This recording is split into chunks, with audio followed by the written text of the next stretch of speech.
we listen to some very very good lectures on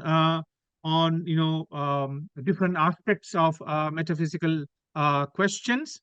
Today we shall have the opportunity to listen to some lectures on ethics, because moral philosophy is an important integral part of Western philosophical tradition. So let us welcome Dr. Smita Sarkar, who teaches philosophy at Jawaharlal Nehru University in New Delhi, and her research interests include philosophy of cognitive science, philosophy of mind, and moral psychology. She is the author of many important articles which have been published in professional anthologies throughout the world. So, without wasting any more time, may I request Dr. Sarkar to make his presentation. His presentation is entitled "Challenges to the Determination of Moral Agency." So, over to you, Dr. Sarkar, please. Okay. Thank you, Nimalada, and I'm happy to be here to just share a few thoughts on what we face, some of the challenges that we face in identifying moral agency, because we do know about moral problems, we do read about moral theories, but we do not often wonder how we ascribe moral agency to individuals. And that is where I will kind of focus in this talk. At any point, if you're unable to understand me or follow me, you can always kind of intervene and clarify a point. So the topics that I'm going to cover today is, we will start with two perspectival positions and their differences in moral evaluation.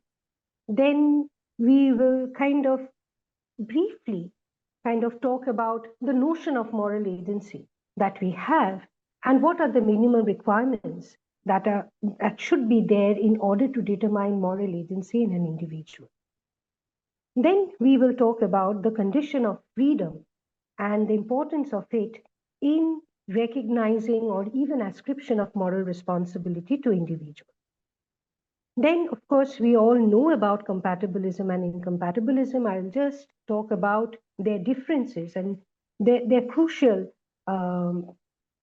kind of where they kind of branch out. Both talk about the principle of alternate possibilities, but there is a kind of bifurcation where they have their major differences.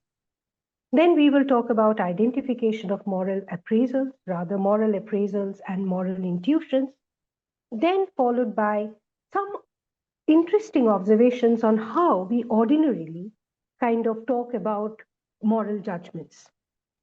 So the two perspectival positions that we often have, and this is not something which is new, we just don't think about it. It's one is the individual moral agent who either kind of, sorry, I'm being blocked by the, let me just,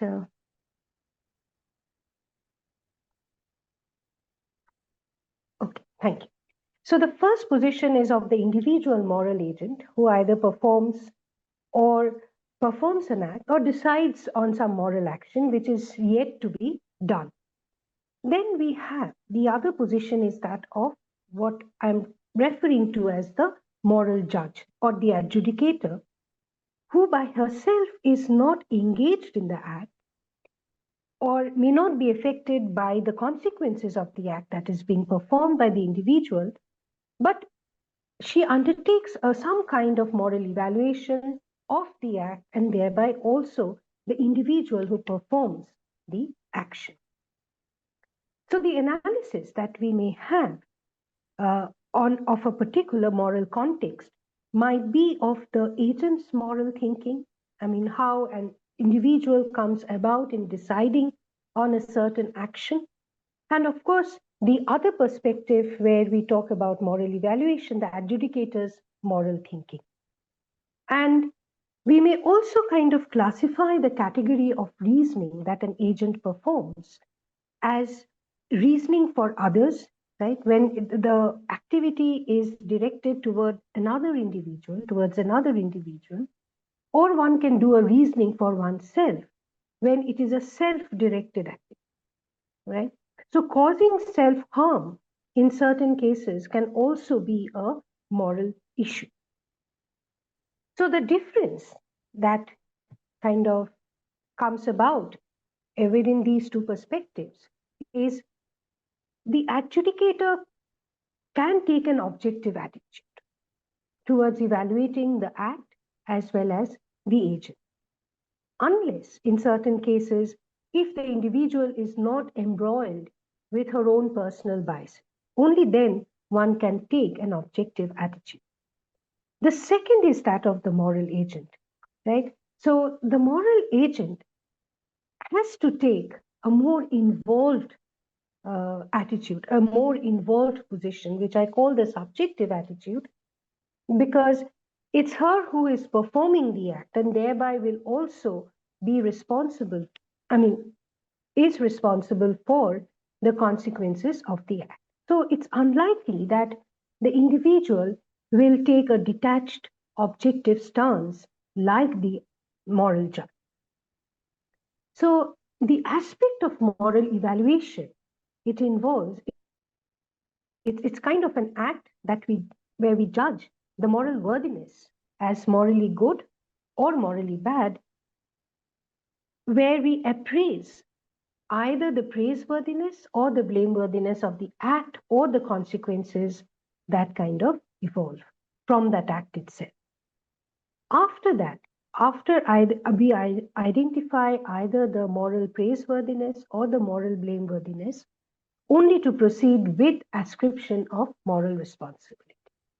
Now, this ascription of moral responsibility is nothing but kind of identifying who is responsible for this particular act or consequence.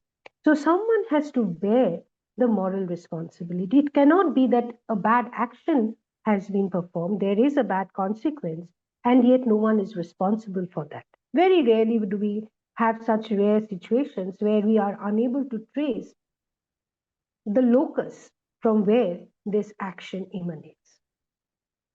So, what do we mean? A very basic understanding of this notion of moral agency. Now, when we talk about agency, it is an active participation of an individual. So, there are intentions, there is willingness that is involved in the very notion of agency. So it is not a passive concept. It is active in the sense that someone has to perform an act. Now, so when we determine moral agency, whether we are talking about just making moral choices,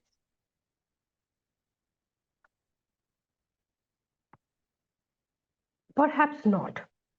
So when we talk about moral agency, when we talk about identifying moral agents, it is not just about what an individual choices are. It is also about the conditions, the background conditions that determine the moral choices of a person. So basically, it is a kind of interconnectedness or interplay between one's knowledge, individual's knowledge of one's belief, values, commitments on one hand, and how this knowledge of one's value. So one has to constantly introspect. It's a kind of a reflective position where I have to reflect on my beliefs, values, commitments in a certain moral context, which then leads to moral decisions. So moral agency will not be possible without some kind of moral reflective awareness on one hand and reflective self-evaluation. We also have to constantly evaluate not only our choices, but the values and the beliefs on which these choices are based. So we do form second-order beliefs, second-order desires and beliefs to evaluate the moral worth of the first-order beliefs and desires. Now, for me, and this, there has been a very wide literature on the discussion of freedom, or one may say free will, that the person or the individual has to be free in order to exercise choices. So the condition of freedom is considered to be an extremely important condition if we have to hold an individual morally responsible. So it is often taken as a prerequisite condition. Now, this freedom as a condition for agency, it stems from the argument that unless we have freedom to choose and act based on one's own belief, desire, set, we cannot be held morally responsible for our actions and their consequences. So the argument is clear that unless we have the freedom of choosing X over Y, we cannot be held responsible. We cannot be told that the consequences are your fault. This is because if we do not have the freedom to choose, then it doesn't make sense to say that you could have done otherwise. That it was within your control to choose X or Y, you chose X, therefore you are responsible for X. So freedom of agency, it kind of ensures ascription of moral responsibility. So the debate is that without freedom of agency, without this condition of freedom, whether it makes sense to talk about such ascriptions of moral blame or moral praise, or even ascription of moral responsibility. So the prima facie impediment to free will and moral responsibility comes from the assertion that all actions are causally necessitated. So we do bring in the thesis of determinism here. It emanates from the assertion that all actions are causally necessitated, thereby foregoing the possibility of free choice of actions and the absence of genuine alternative. So the debate has mostly been between this, that if we believe in the thesis of determinism, which posits the causal physical necessitation of the world, okay, so this is what we were discussing, that the main contentious issue is that if we live in a deterministic world, how is freedom possible? So what the principle that they take very seriously is what is known as the principle of alternate possibilities, where they say that a person is morally responsible for an action or the consequence of an action only if she could have done otherwise. Right? This kind of it kind of implicitly talks about the freedom of an individual agent. That if she doesn't have the possibility of choosing another action, then whether or not she can be held responsible for her action. So this is the most debated principle between the compatibilists and the incompatibilists. Now, the traditional compatibilism, it doesn't refute freedom of the will. It acknowledges freedom of will. And they say that it is essential to moral responsibility. And this freedom will ensure that we have alternate possibilities to choose from.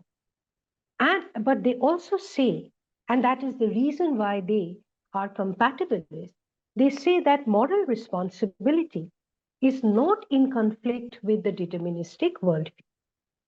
Right? This is what they say, that look, we are not denying that agency requires freedom to choose from alternatives, but somehow we have misunderstood the principle, and we have also misunderstood the thesis of determinism in the context of morality, and they are not at loggerheads. So they say that absence of causal necessitation as a condition for freedom, this is the misunderstanding that absence of causal necessitation as a condition for freedom is something that they contest. What they say is that you do not need to deny the thesis of determinism in order to acknowledge the presence of freedom of individuals to choose. What you require is the absence of coercion or compulsion in the acts or decisions that an agent takes. It's not the denial of complete causal determinism. Actions will be caused. It will be caused by my desires, by my intentions, and other such factors, right? But what we need is that whether the set of causes that lead to a particular act involves coercion.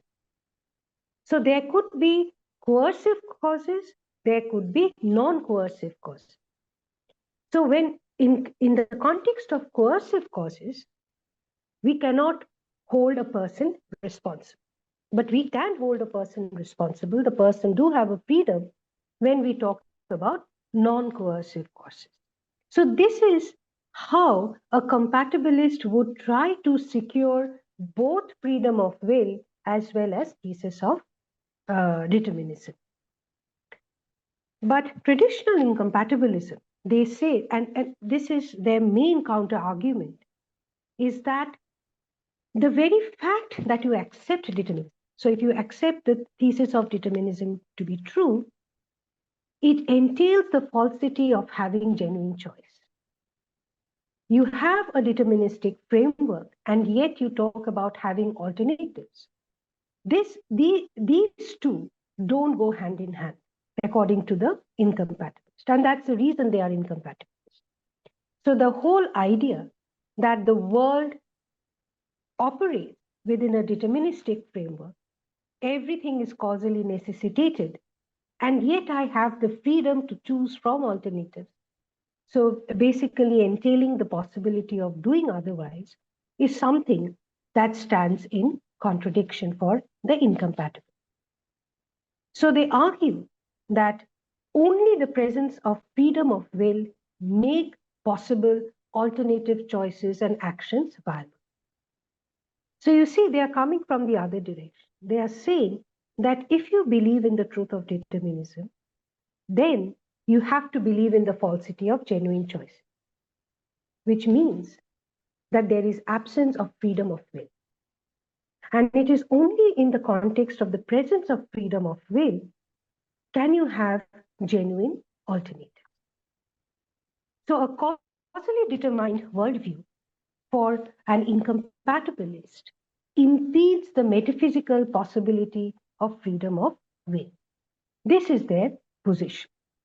So in a crux, the problematic is this, that if determinism is true, then no one can do or could have done otherwise. The second premise is this, that if one has free will, then one can do or could have done otherwise. Therefore, if determinism is true, then no one has free will. So it's basically the whole compatibility question, the whole compatibility issue, whether we can entertain both determinism as well as freedom of the will, right? So compatibilism, in its broadest sense, claims that the truth of determinism does not undermine human freedom to choose from genuine alternatives, and thereby people can be held morally responsible. So it is the presence of coercive character in a cause that risks freedom of human actions.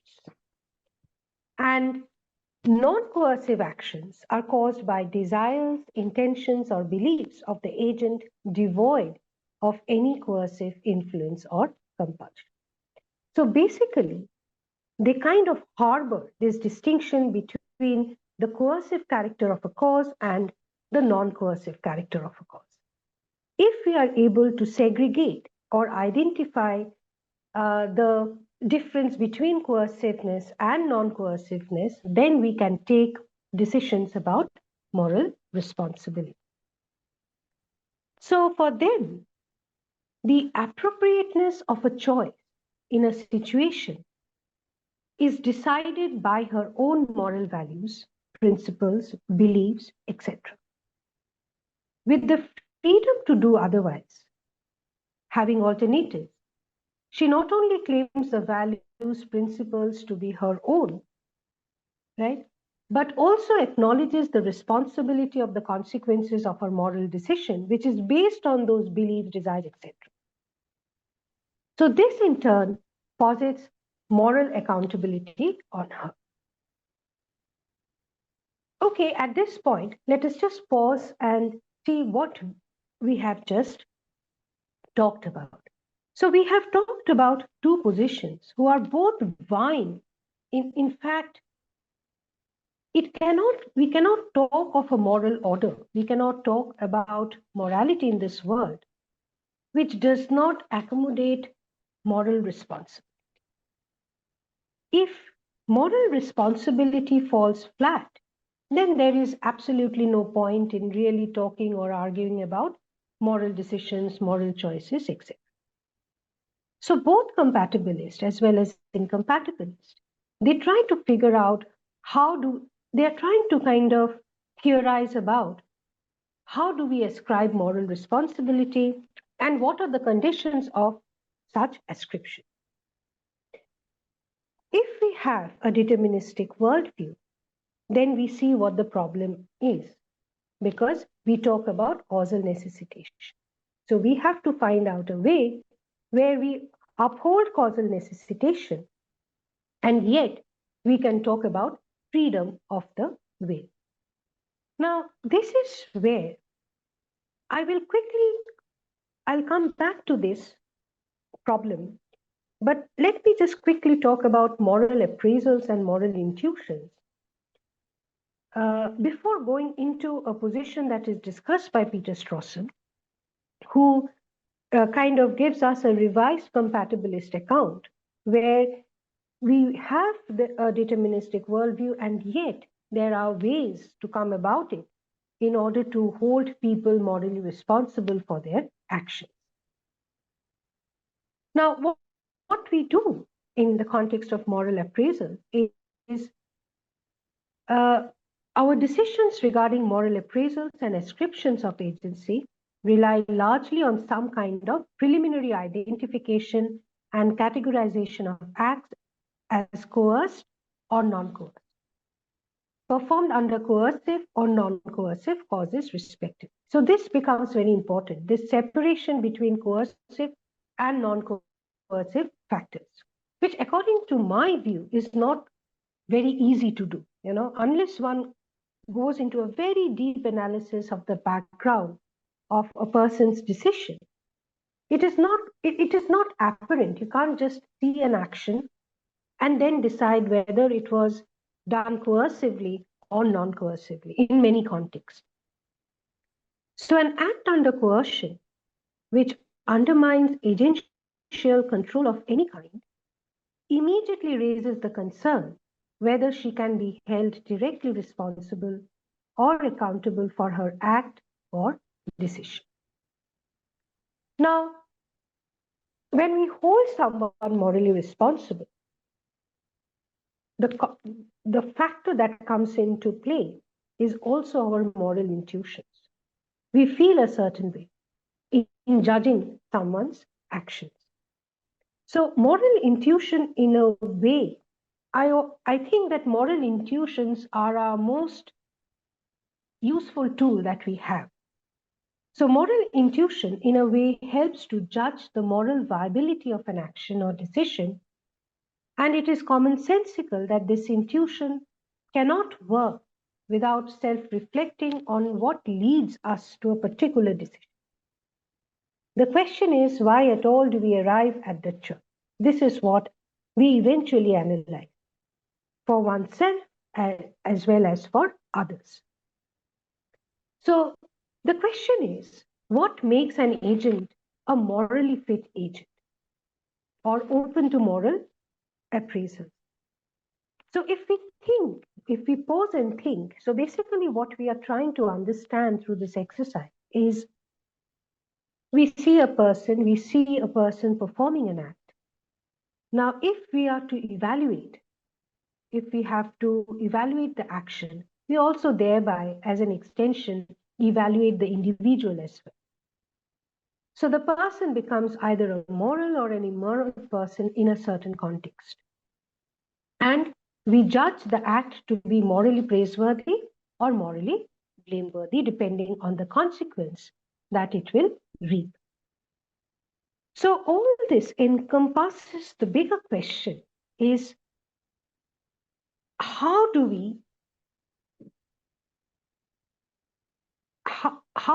think, or how do we kind of judge that a person is a morally fit agent who can then be open to moral ascriptions of either blameworthiness or praiseworthiness? So the question is, what makes an agent a morally fit agent?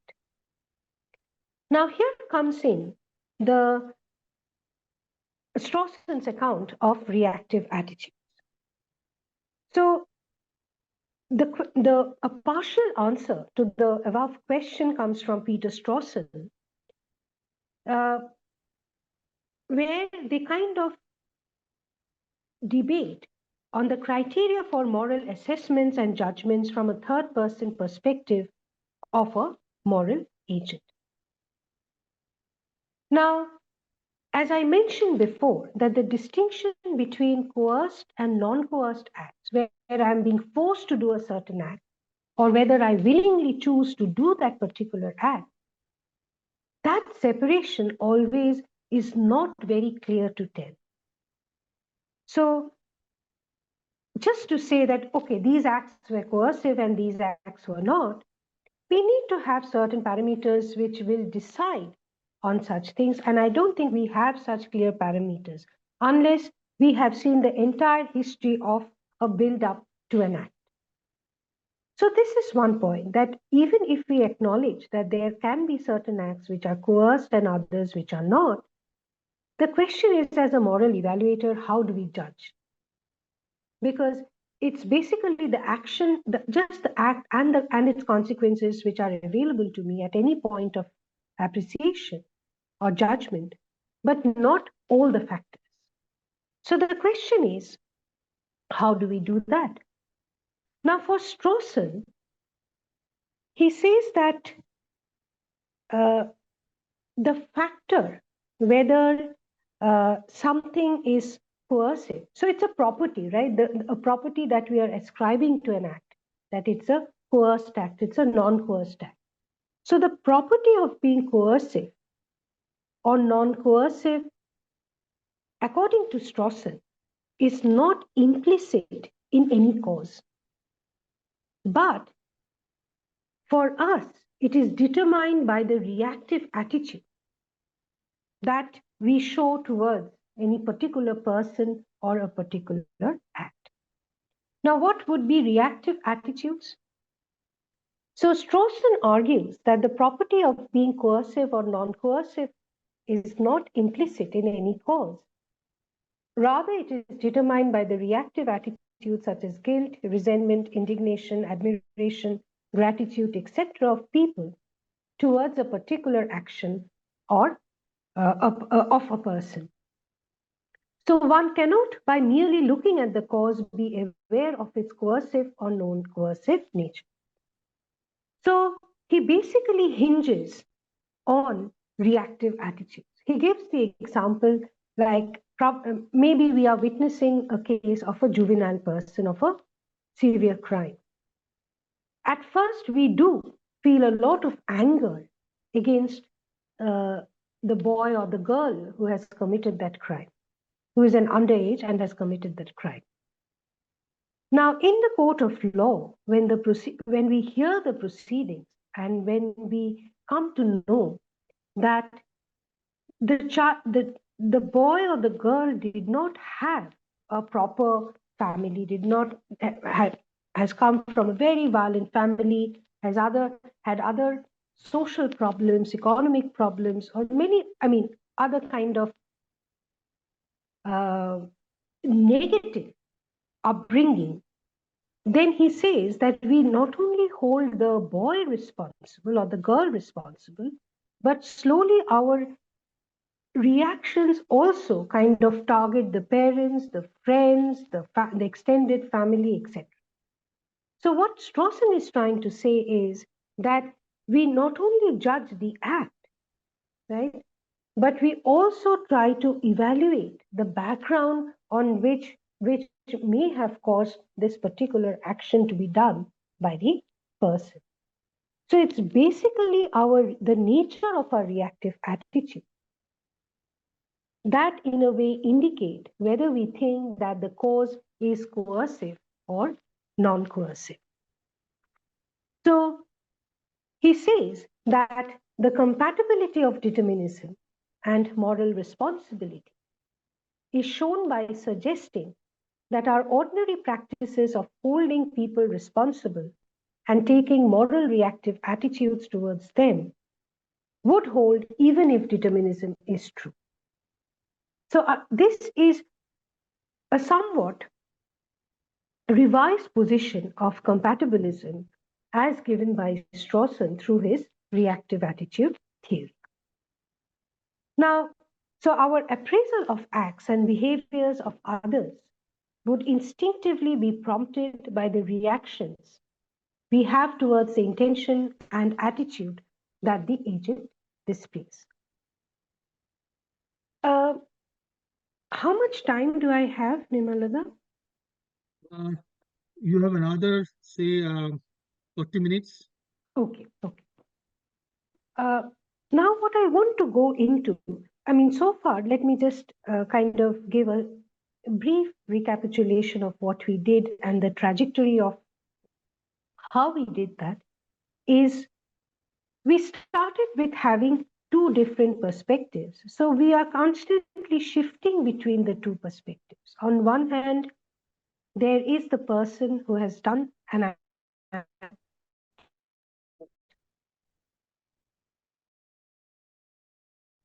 moral adjudicator, right? So in a moral context, we are not just talking about the perspective of the individual who performed the act, but we are also talking about the perspective who is evaluating the act and the consequence. So when we evaluate in a certain moral context, there are three things that we evaluate. First, we see the act, we see the consequence, and the person who does that act. So thereby, there are these three separate evaluations which go on simultaneously. We judge the act by the consequence, and we also thereby judge the agent. And therefore, the whole question of blameworthiness, praiseworthiness arises. Now, in this process, what we are doing is we are not just judging whether the consequence is good or bad, but we are also ascribing, and this is what we have, where we have been kind of concentrating. We are also judging who is to be responsible for the act and the consequence. Right? So we are basically ascribing moral responsibility. This whole business about ascription of moral responsibility can be entertained. The possibility of ascription of moral responsibility can be entertained only when we have freedom as a condition, freedom of the will.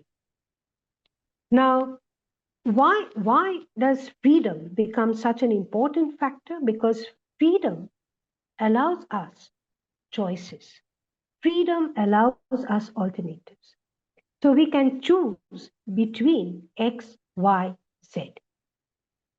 All right, so probably so we talk about freedom of the will, and thereby we can say that I chose X, right? And therefore I did X.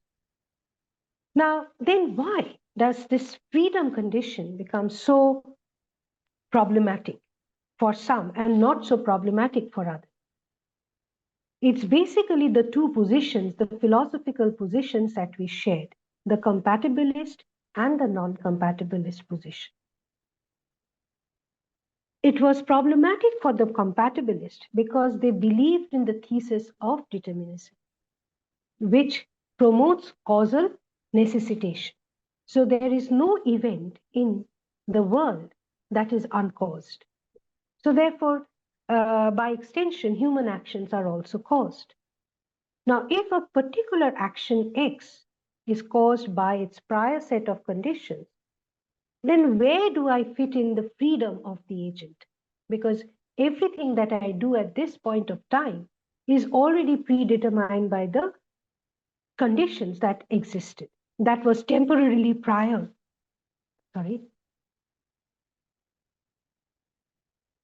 That was temporarily prior to my doing that act.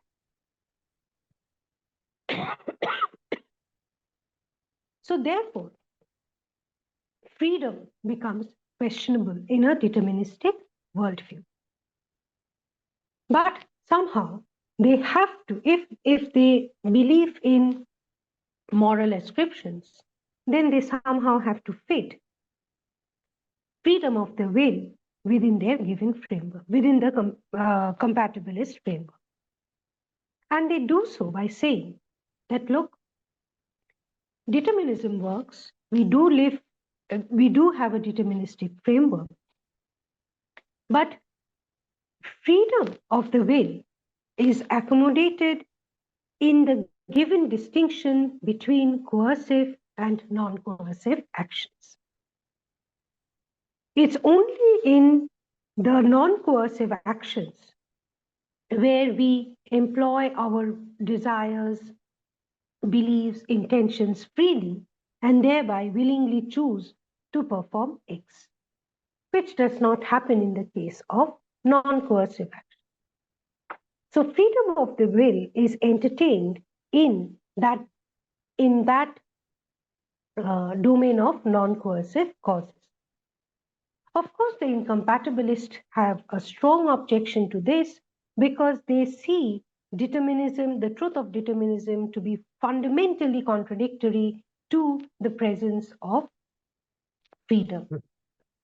Either you believe in the deterministic thesis or you believe in the freedom of the will, right? So this has been the major kind of debate or kind of the main argument. In Strawson kind of gives us a new perspective through his reactive attitude theory. He says that, look, just by observing the act and finding out the causes, it's just not possible to say which are coerced and which are non-coerced. But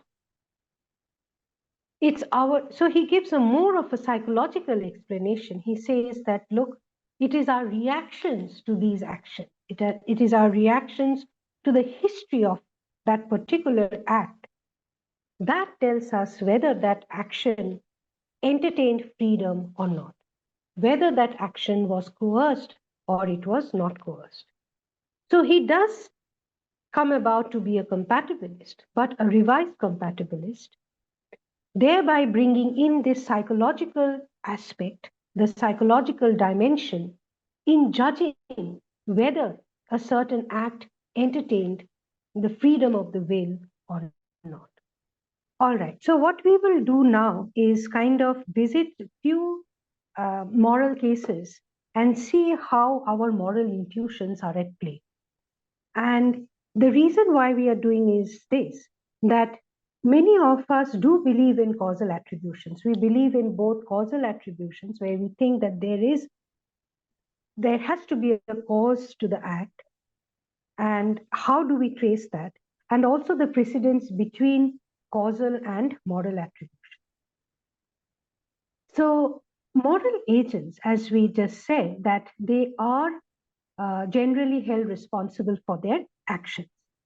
So a moral agent M is responsible for E, the consequence that is brought about by the M's action. So if the consequence of E is morally reprehensible, then we try to establish moral agency for the action, that is the doer, in order to place moral responsibility by putting the moral blame for the morally bad consequence. And this exactly works the same way in cases of moral praiseworthy act. So the question is that moral praiseworthiness and moral blameworthiness, it is attributed to the effect or consequence of the action done by the moral agent who thereby bears a moral responsibility. So this is kind of the crux of what we do in a certain moral context. Now what we are going to highlight is the relation between causation and moral responsibility, because we have been talking about the thesis of determinism as well. So most people think that someone is morally responsible for an event only when that person has caused it. So if the person has no link in causing the event, then the person cannot be held morally responsible. This is how our ordinary moral intuitions work. So moral responsibility, in a way, entails causal responsibility. So this is what is known in the literature as the entailment thesis, that moral responsibility entails causal responsibility. So there is a direction of ascription. And it says that if an agent A is morally responsible for event E, then A performed an action or an omission that caused E. Because unless, so it cannot be that you cannot hold people randomly responsible. This is also the implicit point, that we don't randomly hold people responsible for a certain act. So if we think that A is morally responsible, then it is also the case that A has either performed or omitted a certain act. So if moral responsibility for an event is kind of attributed to a person or an individual, then that individual must be causally related to that event as well. So it is from the attribution of moral responsibility that I'm holding A to be morally responsible for X, is I'm also attributing causality.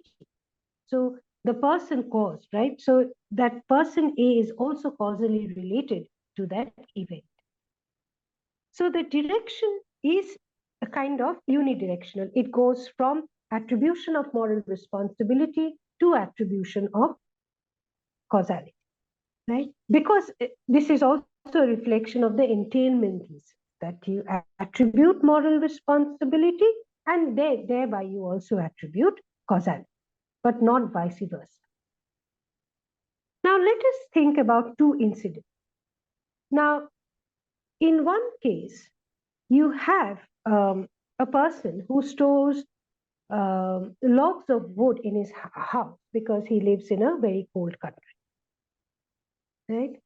And in an incident, a pyromaniac kind of burns down his house, and the fire was aggravated because of the presence of the wood in his house. This is one incident. And in the other incident, suppose a friend of mine has slept for a few days and she has given me her house key. I unmindfully keep the house unlocked. I did not lock the house. And some items were stolen from that house. So these are the two incidents.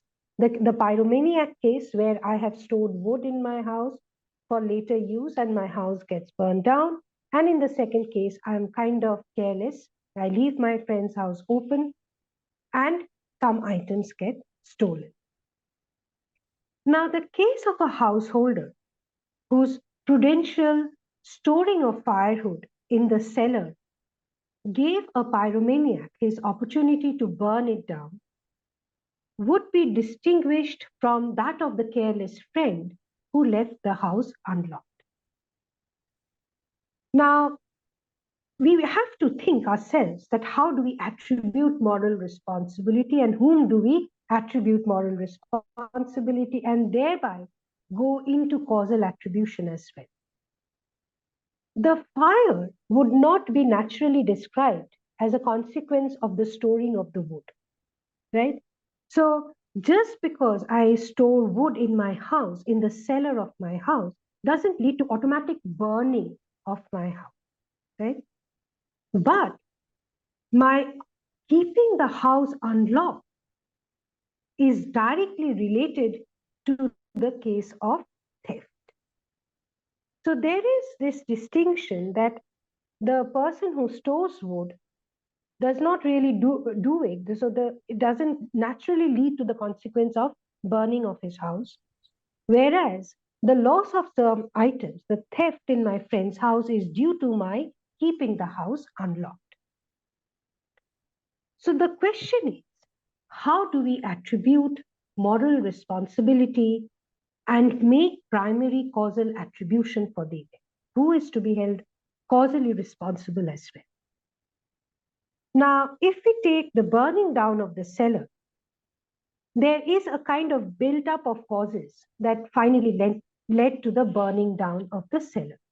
It was definitely the act who burnt the house, the pyromaniac, the presence of wood in the cellar, presence of oxygen. Now, these causal factors are not blameworthy or praiseworthy as we normally talk about, right? So we assign blame or praise and moral responsibility to that causal factor, only to that causal factor whom we identify to be the primary cause of the event. We don't blame the presence of oxygen. We don't blame the presence of wood in the cell. But probably we blame the act of the pyromaniac. So, who is morally responsible for the damage? Right? So, we will talk about two things. One is the moral responsibility, and thereby also talk about causal attribution. Now, who is morally responsible for the damage? The pyromaniac. So, it is his action which led to the bad event, the burning down of the house. Though the event would not have occurred if the householder would have been more cautious in not storing the wood in the cellar. Had he stored the wood outside of his house, then it may not have led to this devastating fire. So the moral responsibility is tagged with the pyromaniac. So here, the identification of the cause is dependent on my moral judgment as to who is morally responsible for the fire in the cellar. I hold the pyromaniac to be morally responsible and thereby ascribe the primary causal attribution also to that individual. Even if you come to think about it, the presence of wood aggravated the situation. Now, in case of the theft, the question is who is morally responsible? I did not perform the theft. I kept the house unlocked. So the action of robbery is not performed by me. So the friend who has been careless in locking the door is morally responsible for the loss of the spoons. So had she locked the door, the robbery wouldn't have taken place. This is what we understand, right? This is easy to understand. Now look what's happening here. The moral responsibility of the incident bears on the friend. But the causal attribution is done to the person who kind of who performed the robbery, right? So the moral attribution is done to the friend, yet she is not identified as the primary cause of the theft. The primary cause of the theft lies on the thief. So in the earlier case, because the pyromaniac burned down the house, I hold him responsible for the damage and also attribute primary and also attribute primary causal attribution. But in this case, there is a separation. Moral responsibility lies with the friend. The causal attribution lies with the thief. So the householder is not viewed as morally responsible for what happened, but the careless friend is viewed as one morally responsible for the burglary. Now, Mark Dialis, in his work of 1992, presents us with a very interesting case, and thereby he also gathered data as to how person attribute moral responsibility and whether we also change the degree of moral responsibility that we ascribe to a person. Now, we are talking about a man who is driving beyond the speed limit and because he is hurrying back home. Now, there can be two motives, right? So, which will cause two different situations. One is a socially desirable motive. John wants to hide an anniversary present for his parents that he had left out in the open before they could see it. So he was rushing back to hide the gift. The second, what he marks as socially undesirable motive, where he wants to rush back home to hide his drugs so that his parents don't see it. So this is marked as desirable and undesirable motive. Now, while he was driving beyond the speed limit, he causes an accident, right? Now, there are several causes for accident, and though the consequence is the same, so the car that he hits, there's a collision between two cars. John is uninjured. He doesn't sustain any injury, but the driver of the other car sustains injury. Now, there can be different reasons why the accident was caused. One is oil spill. So, though John applied his brakes, he was unable to stop the fast moving car, and therefore he hit another car. In the second case, there is a tree branch which covered the stop sign, and therefore he could not see the sign, and therefore he went across the intersection and thereby hitting the other car coming from the other direction. Now, there is the third cause could be that there is as John comes to an intersection, he applied his brakes but was unable to avoid a car that ran through a stop sign without making any attempt to slow down. As a result, the accident happened. This is the consequence where John is uninjured, but the other driver is injured. Now, we have to think about the following. In this case is a complicated case because this case comes with a socially desirable and a socially undesirable motive. So you have to take two cases separate, and in each you have to think differently in each of these causes. Where, of course, he was overspeeding, but in case of a tree branch, it's not his fault. If the other car comes and hits his car, it's not his fault. If there is oil on the ground and he skids, that is not his fault, right? So in terms of the accident, we now have to think that what was the primary cause of the accident? And second is the degree of moral responsibility. We can pause, you can think about your own responses, but let me just give a summary of the findings that we had is somewhat like this. If the case is driven by a socially undesirable motive where he's rushing back home to hide drugs, then people hold John. The degree of moral responsibility is much more on John compared to the case where he is going back to he's rushing back home just to hide the gift from his parents. So the whole desirable and undesirable motive triggers different responses in us. So our intuition is also the intuition of judging a person morally responsible and how much he is to be held responsible for the accident kind of increases with the socially undesirable motive. Compared to if I am going home with a good intention, the blame on me is less. It's interesting because I am overspeeding anyway, and therefore I'm part of this accident.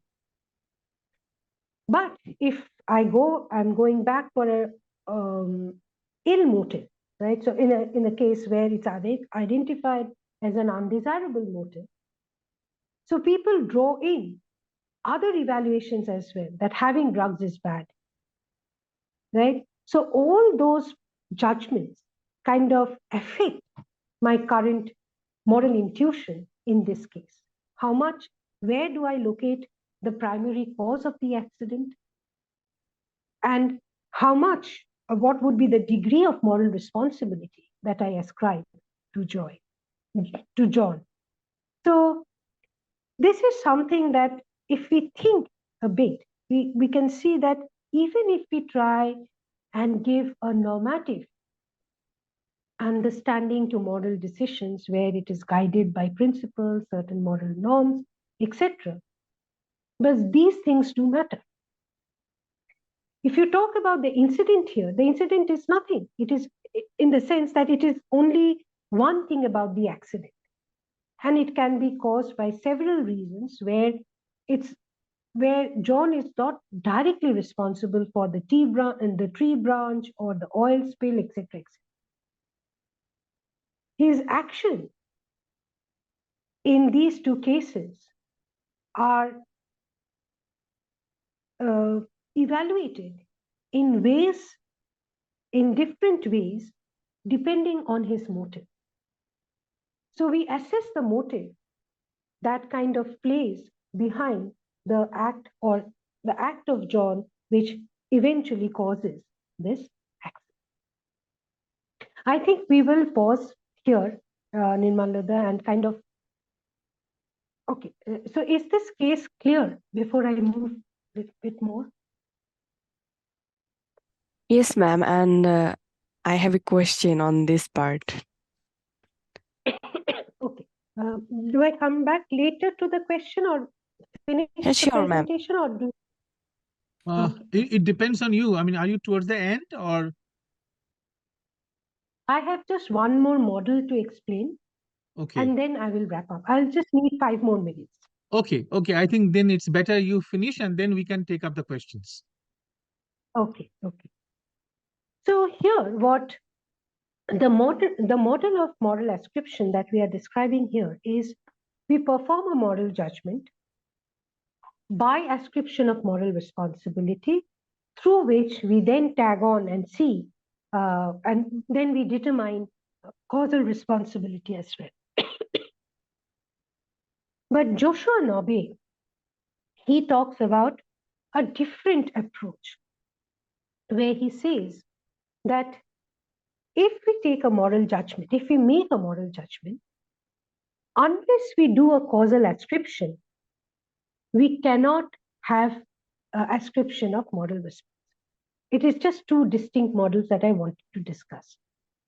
In case of Mark, he said that we first ascribe moral responsibility, then pin causal attribution. But Joshua is saying that we first ascribe causal responsibility and then ascribe moral response. And the case that he's discussing is a simple case where in an office, Lauren and Jay, they work for the same company.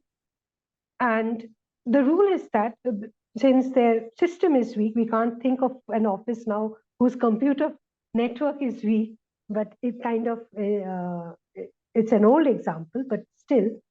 So the computer network is weak. So the rule is that both of them cannot log in at the same time.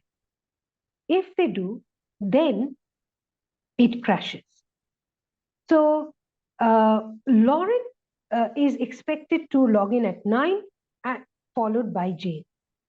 So Lauren logged in at 9.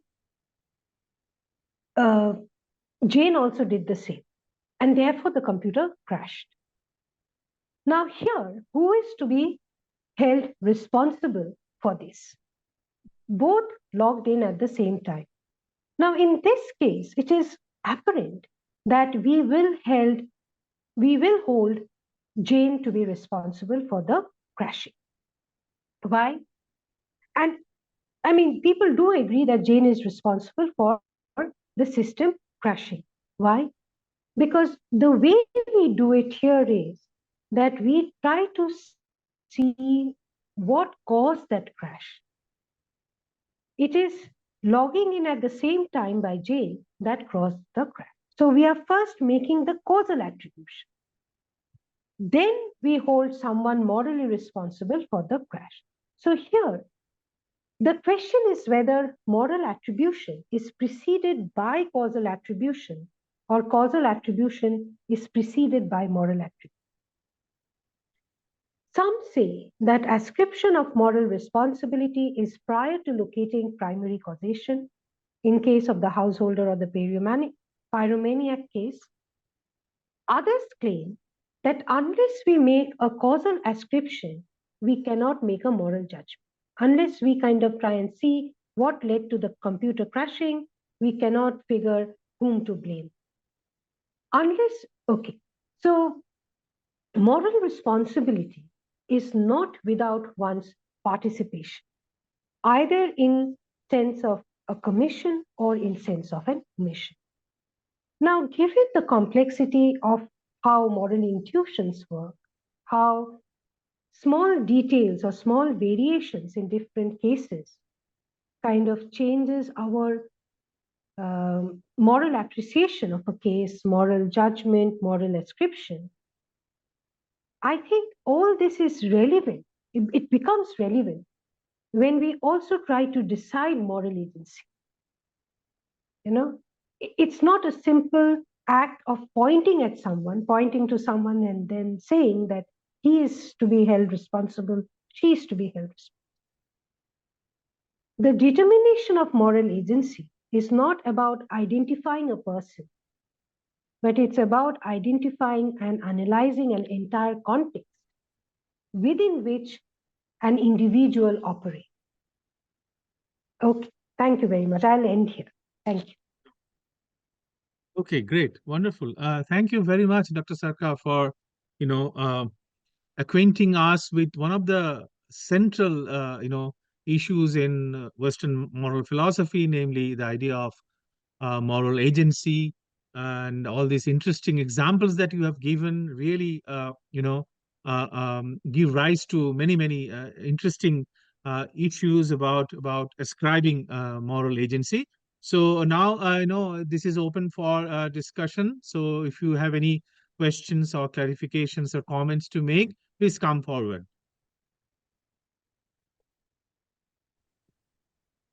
Ma'am, I have one question. Yes, please. Yes, please go ahead. In the case of overspeeding the car, I mean the mark case, my question is that degrees of moral responsibility depends on motive, or just it is the result of looking at the action. That means when someone is speeding the car just for drug, or I mean the desirable thing and undesirable thing. So we say that when someone is speeding the car for undesirable thing, the degree of moral responsibility is increasing. So whether it depends on motive or whether it is just the result of looking at the action. Would you please explain it? Okay. Thank you for your question. You see, there are two things that comes into analysis. One is the nature of the consequence, right? So there is, John gets involved in an accident. He remains unhurt, but the other driver is hurt.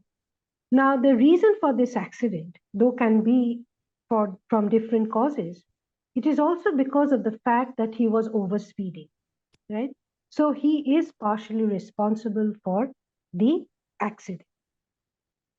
Now, what results showed is this, that how much I blame John depends on his motive, why he was overspeeding in order to get home. If it is a desirable motive, then we do not hold John to be as much responsible as in the other case where he was rushing back to hide a vial of drug. Now, so our analysis, you see, that's the reason I'm saying that there is no given normative model. We do not always objectively kind of separate issues that, okay, he was overspeeding, therefore he's to be responsible. The question why he was overspeeding, why he was rushing back home. Now, had this case been that one of his parents has fallen ill and therefore he was rushing back home and met with an accident that he did, then the compassion factor for him driving overspeeding would have mattered, right? So we would have given him much freedom, much more freedom, right, than we do it in the case where he was going back to hide drugs. So the motive definitely, we do evaluate the motive that drives a particular action. Now, had he not been involved in any accident, but he was just overspeeding, then probably our analysis would have been different. So what I'm saying is, with more add-ons to the complexity of a case, either in terms of its desirability or undesirability, we do have different ways of looking at the case. That is what is important. We do have different ways of evaluating the case. So our moral evaluation is always not static. It doesn't Thank you, ma'am. it's not always guided by normative I think, practices. thank you, ma'am. I think I get my answer. And from this factor, we can say in our day-to-day life, we just can't make any radical decision that he is responsible for that work. I mean, without complex evaluation, we cannot just ascribe someone that he is morally responsible or not, isn't it?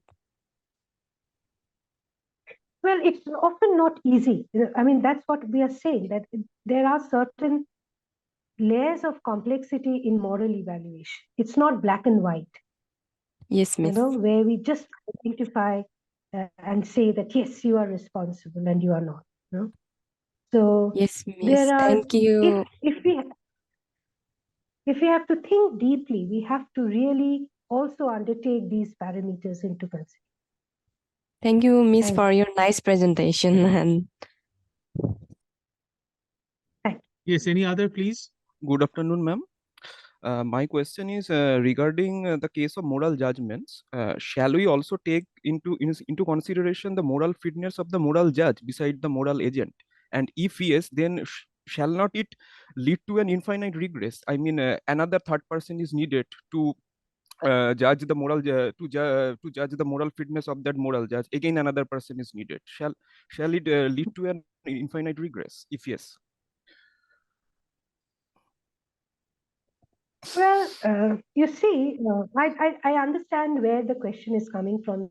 That person who is evaluating also has to be fit, has to Yes. be fit as an evaluator, right? Yes. Yes.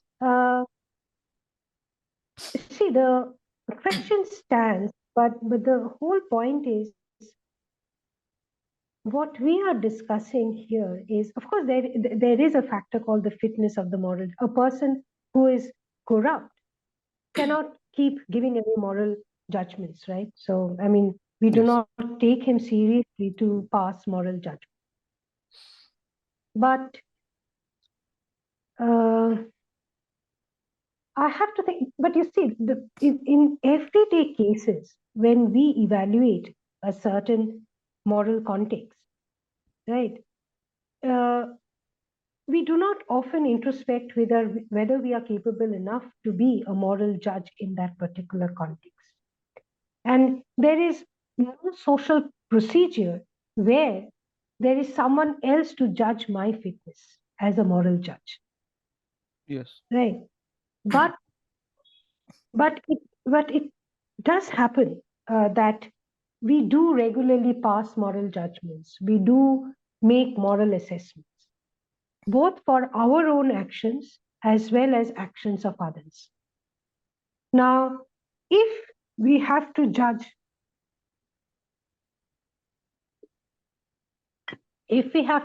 also the moral fitness of the person who is evaluating, then probably we have to come up with certain factors or conditions which has to be ascribed in order to make someone a fit person to judge. Now, this question is relevant in a formal structure, let's say in a court of law, whether a judge is fit to pass judgment, right?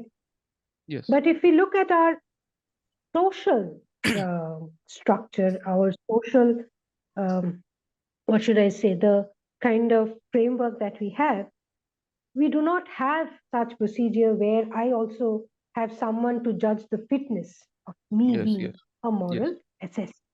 Yes. Yes. Yes. And Thank ma'am, you for your question. thank you, ma'am. And another question is, following Strawson's theory of reactive attitude, from the point of view of Mhm. ethical theories of punishment and correction. So, if we consider cultural upbringing of someone who did something very bad, while we are judging his or her deed. So, from the point of view Mhm. of judiciary system, I mean, how shall we evaluate Mhm. his or her deed, considering her cultural upbringing, following Strawson's You theory mean of in a court of law? yes, yes, in not court, not court of law, but if we take a judiciary system as a formal system, shall judiciary system as a formal system follow these philosophical outcomes? You see, I mean, of course, there are cultural variations. There are differences in our societal norms. One cannot deny that there are such differences. But I think in a court of law, a action, a bad action is judged universally, irrespective of whether it belongs to culture A or culture B. It's a consequence of an act that is judged as a universal parameter, whether, let's say, killing an individual is bad. It is universally bad. It's not relative to culture A or culture B. So, in case of law, they have to abide by a more, they have to operate within a more normative structure Okay. than we do. But on the other hand, when you say that should they consider, of course, there are judgments which are passed on humanitarian grounds. Judges do talk about that a crime has been against individual rights. It's against it. It's so inhumane that the degree of punishment varies. Whether someone will be sentenced to life imprisonment or otherwise also depends on the degree of heinousness of the crime. Yes. So it's not that they are just guided by laws, but they also make a subjective judgment about the heinousness, about the degree of evil Yes. in the consequence of the act. Yes. And ma'am, I have Does it's that not a answer your? yes, thank you, ma'am. And Mhm. I have another. It's not a question. It's like a comment. Like the example you gave about John is driving fast. You discussed that Mhm. example. The first motive is he wants to give his parents an anniversary gift as a surprise. Now I think this motive is also very bad. Like another motive, like he is trying to hide his drug vial, because rash driving is he has his own preferences, own choices, or own joy, but rash driving is harmful for the Mhm. maximum for the others. So for his own preferences, own joy, he cannot drive that fast, because it is harming others, and that is maximum in number from utilitarian point of view. So it is for me it is as harmful as if his motive was like he wants to hide his drug vial.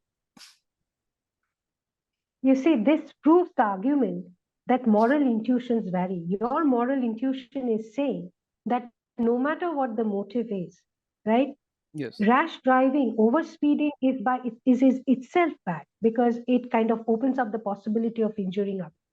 It Yes. doesn't matter for what reasons I'm rushing back home. So see, your moral intuition is driving you towards the action itself, not just not the motive. Why he's rushing back home, right? Yes. why he's overspeeding.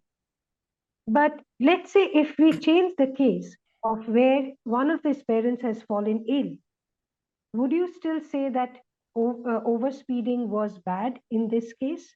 Oh, I think that's a very hard problem to decide. That's a very hard example. You see, that Yes. these variations do. Yeah. Then the motive counts, you see. Yes. Yes. Thank you. Thank you very much, ma'am. Thank you very much. The moral contexts are not simple contexts. This is Yes. what my point was. Yes. Yes. Yes. Yes. Yes. Thank you very much, ma'am. Thank you. Thank you. So any other questions or comments or any clarification? Yes, please go ahead. Yes. Ma'am, when we talk about moral fittingness in the context of P. Strawson, you talk about reactive attitude.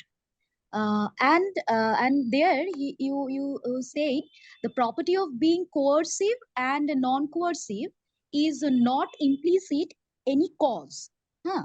So, I mean, I want to know this sentence. I don't know. I mean, please clear this sentence. Okay, I'll clarify. You see, when we observe an act being performed or which has already been performed, okay, we try to analyze what the causes are. Of course, there is the one aspect of analysis is we want to see what the consequence is. We judge the consequence as bad or good. Now, as the act, we also try to figure out why the person did X, right? So now, in that very analysis, even if we find certain reasons why A did X, what Strawson is saying is just by looking at those causes, it doesn't tell me whether the causes are coercive or non-coercive. Okay. So there is nothing written on the causes, right? There is no imprint on the cause that will tell me that, okay, this was coerced and this was not. So Okay. he's saying that causes implicit in themselves, they do not carry the property of coerciveness or non-coerciveness when we judge. It's from the judge point of view, right? When I'm evaluating. But how can we tell that an action was not done freely or it was done freely and therefore he is to be held responsible? Strawson says it comes about from the attitude that we show towards that action, towards that person, and towards the consequence.